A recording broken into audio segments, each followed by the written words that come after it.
जिम्मेदारी है तो उसकी। और वो दिन भी आ जाता है जब रीना की शादी तय हो जाती है। अभिषेक, क्या हुआ?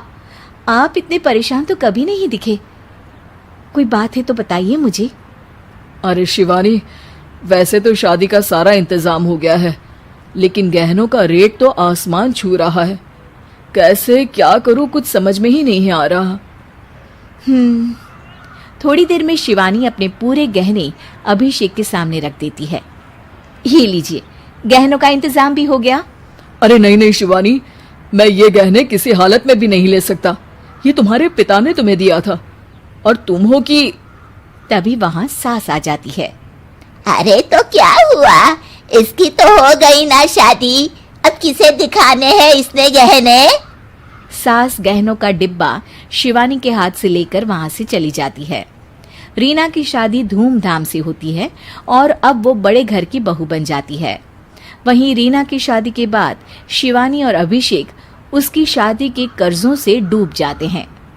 मैं सोच रही हूँ नौकरी करनी शुरू कर दूँ। वैसे भी पढ़ी लिखी हूँ, आपकी थोड़ी मदद भी हो जाएगी। वैसे शिवानी, कुछ दिन कर लो तो अच्छा ही होगा, क्योंकि ज़रूरत भी है। अब शिवानी भी नौकरी करने लगती है और घर खर्चे में अभिषेक का हाथ बटाती है। एक दिन शिवानी, रीना का फोन आया था, कह रही थी कि आने वाले त्योहार में उसके ससुराल जाना है। ठीक है माँ। अरे ठीक तो है, के लिए छोटे से कान में पहनने के बूंदे भी। और क्या है ना, शादी में उसे सारी बड़ी बड़ी कान की ज्वेलरी दी थी। घर में पहनने के लिए तो उसके पास कुछ भी नहीं है। शिवानी सोच में पड़ जाती है कि वो क्या करे, क्योंकि कर्जों और घर के खर्चों के बाद तो पैसे बचते ही नहीं थे। शिवानी फिर अपने पिता को फोन करती है और उनसे पैसे मांगती है। देखो शिवानी, मैंने तुम्हें शादी के वक्त ही मना किया था कि ऐसे घर में शादी करनी ही नहीं चाहिए। अरे अभिषेक को शर्म आनी चाहिए जो ससुराल से पैसे मंगवा रहा है। शिवानी को पिता की बात पर गुस्सा आ जाता है। आप मेरे पिताजी हैं और मैं परेशान थी, इसलिए आपसे मदद की उम्मीद की पापा। अभिषेक को तो पता भी नहीं है कि मैंने आपसे पैसे मांगे हैं। शिवानी सोचती है कि वो अभिषेक से बात करे, लेकिन फिर उसे लगता है कि वो टेंशन ले लेगा। तभी शिवानी की नजर हाथ के कंगन पर पड़ती है।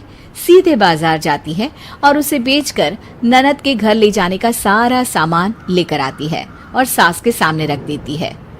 हाँ ठीक है, लेकिन फल थोड़े और अच्छी क्वालिटी के होने चाहिए थे।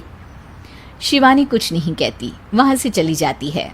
एक दिन शिवानी, रीना का फोन आया था, बहुत रो रही थी। क्यों माँ, क्या हुआ? सब ठीक तो है ना उसके ससुराल में? अरे तूने तो उसकी नाक ही कटवा दी। अब मैंने क्या कर दिया माँ? कह रही थी कि बड़े घर की बहू है भाभी, जो कपड़े दिए वो ब्रांडेड भी नहीं थे। तू तो जानती है ना उन लोगों का पहनावा कितना अच्छा है। तू तो मेरी बेटी का भला कभी सोचती नहीं।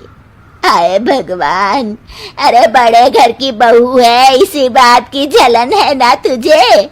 लेकिन याद रख, मेरी बेटी का सोचने के लिए भगवान है। तुम लोग कभी उसका बुरा नहीं कर पाओगे।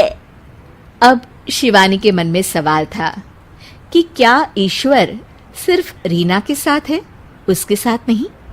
लेकिन उसे सुकून था कि वो अभिषेक के साथ उसकी जिम्मेदारी